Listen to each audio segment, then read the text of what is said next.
This video is about making a manual cutout for composite images.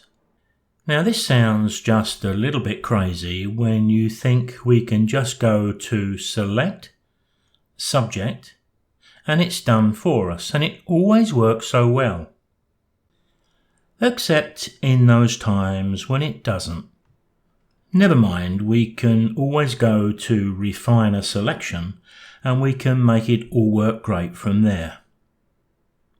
But can we really? The problem is that most of us don't do enough of these complex selections to build up the necessary experience in the tools to where a complex selection becomes quick and easy. In these cases, I don't bother fiddling with refined selections. I find it's actually quicker to make a manual mask, a technique I've used and demonstrated many times. Now, can you do this instantly and quickly? No, of course not, and it's unrealistic to expect that. Anything we do that's worthwhile is going to take time. If it didn't, we wouldn't value it. But it's not as bad as you think. So I'm going to start the technique with the image zoomed in to around 200%, and I'm going to apply a layer mask. From the toolbox I need a soft edge brush, and from the options at the top of the screen I want the opacity and flow to 100%.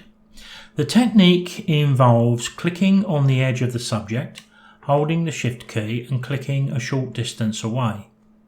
The tighter the curve, the shorter the distance.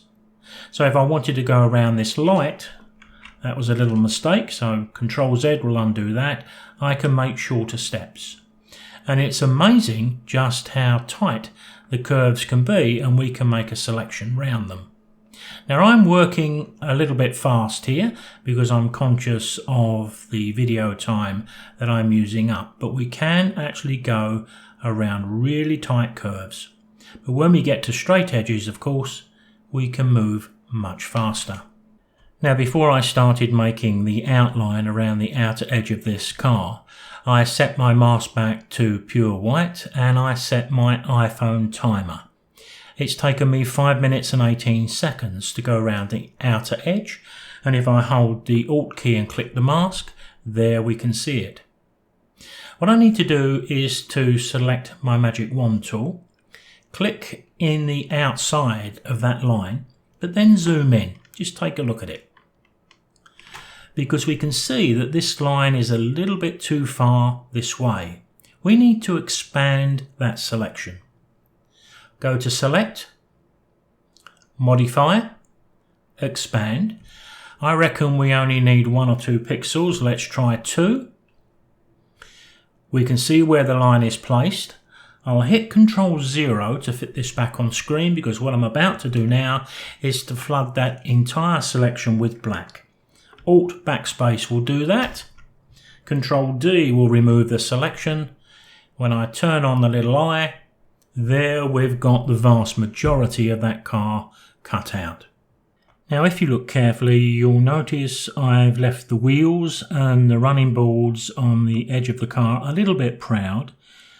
But my intention will be to finish those off when I get the subject into its new background. I also have this little bit to cut out, little bit that I missed, and maybe also the windows too. Over time, I've discovered that if I try making a selection of subjects like this, by the time I've made the selection, and then I've made all of the corrections to that selection, my mask method would have been quicker. And even in times when it's not quicker, I seem to get a better result. What makes composite images work, when they do of course, is generally the quality of the original cutout. One of the tips I could offer when you're cutting out cars like this is they do need a shadow underneath them. Here you can see I've taken the shadow away and the car almost looks like it's floating in the air.